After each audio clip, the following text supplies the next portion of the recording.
We'll now introduce lesson 28 on the vowel. The vowel is the counterpart to the PL and has much of the same characteristics. Particularly, it is also a Doppelstamm. It doubles the middle consonant of the root. In the perfect, it has an u-ah vowel pattern. So with pakad, you get pukad. The imperfect, you also get the pukad, except with a prefix yod with a shava under it. So the imperfects, like the perfects, like the imperfects of PL, has a shava under the preformative. Vav consecutive is, as you would guess, the adjussive is, for the strong verb is the same as the imperfect. The coordinative is similar as well. And then the participle is a prefix mem with a shava as in the PL and a doubling of the middle consonant, but you'll get a U vowel and a kamatz as opposed to a patah and a double and a E vowel.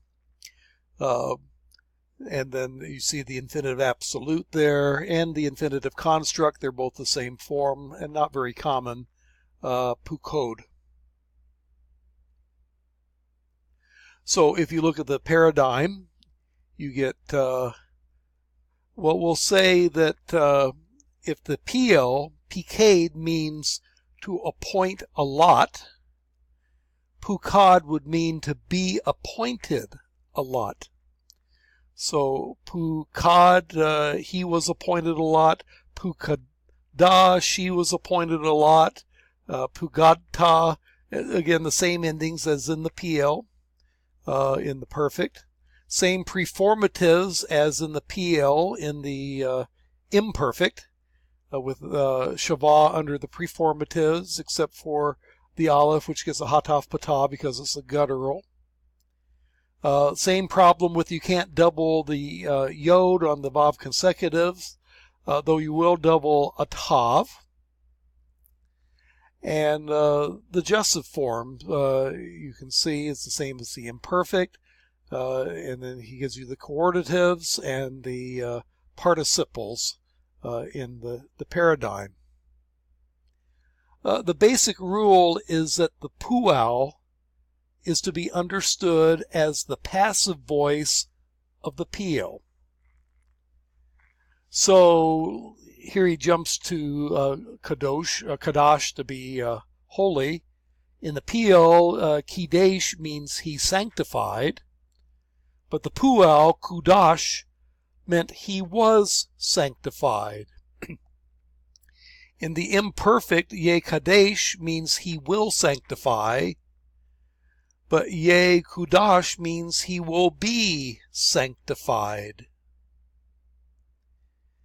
And on down the list, the adjussive, let him sanctify, the adjussive, let him be sanctified, and coordinative, let me sanctify, or I will sanctify, and with the vowel, it would be let me be sanctified.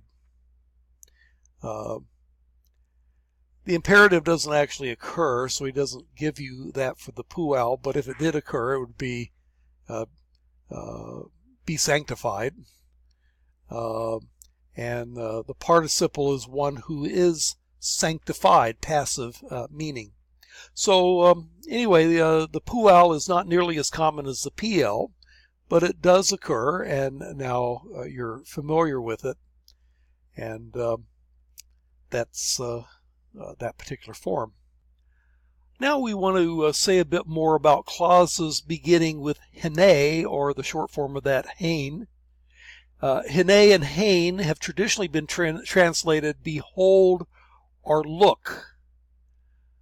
But that assumes that you're doing something with your eyes, and that's not necessarily the emphasis of it in fact. But here are some of the usages. Hene can introduce a clause to point to or draw attention to something.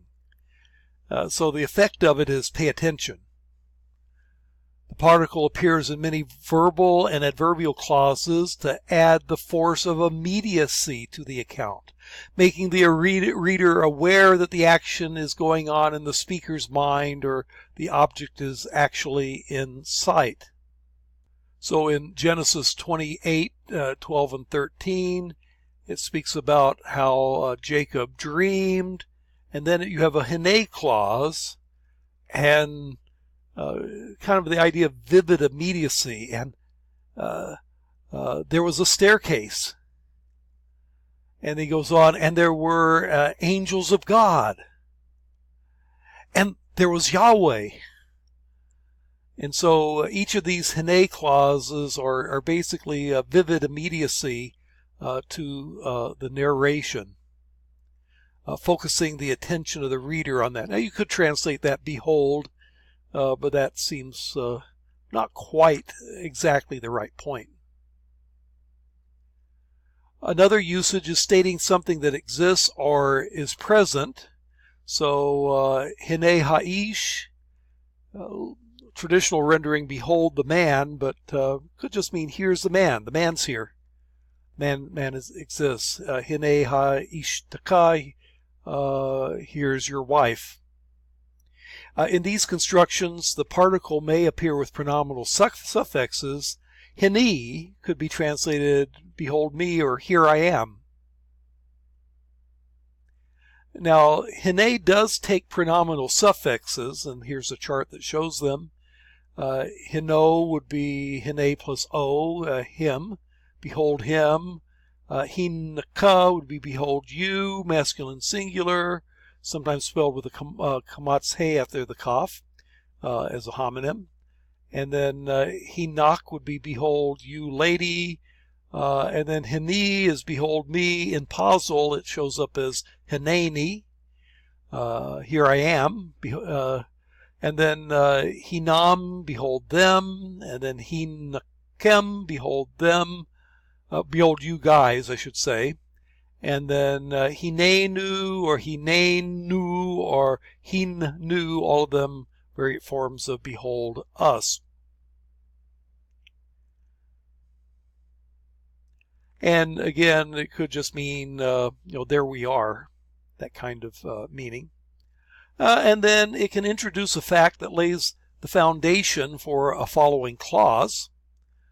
So here it talks about, since your handmaid is in your power, hine sifchatek beyadek, behold your handmaid is in your power, asi la, do to her as you wish. So it's giving a premise. Your handmaid is in your power, and so go ahead and do what you wish. And the idea there in this particular context would be, since your handmaid is in your power, do to her whatever as you wish. So anyway, that's the PL, the pual and the hine clauses. He introduces some vocabulary. He gives you a couple of verbs that occur basically in the PL. So even though the dictionary form is kafar, it normally occurs as a PL. And in the PL, kiper, it means he made atonement, he expiated, he pacified. Kiper is the form that you typically see. Same thing with Qatar. Normally it's a PL form that means to burn incense, or by metonymy to sacrifice, kiter. And then you have shalem, to be whole or complete. It does occur in the Kal in that sense. In the PL, it would be to make something complete, to reward them, to repay them, even to make restitution in legal context. And then you have some nouns. Ayel is a ram that is a male sheep. And then Bama is a feminine noun meaning a high place in the sense of a shrine. As it turns out, you can have a high place in a valley, but it means that you have an elevated place for worship in the valley.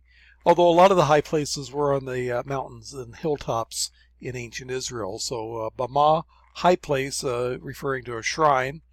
And then basar is flesh.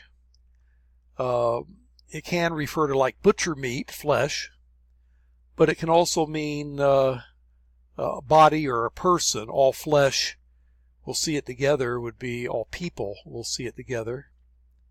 And then harav is a feminine noun meaning sword, harav. Kaf is like the palm of the hand, often can be used as a synonym for the hand, or on the other end of the body, the sole of the foot. And then you have memlaka, which is kingdom or dominion. And then you have mishpacha, that's a family or a clan. Par is a bull or a young bull. Technically, a par is a member of the bakar. Bakar would mean herd. Can be translated cattle, but it's herd. Par would be a member of the bakar, member of the herd.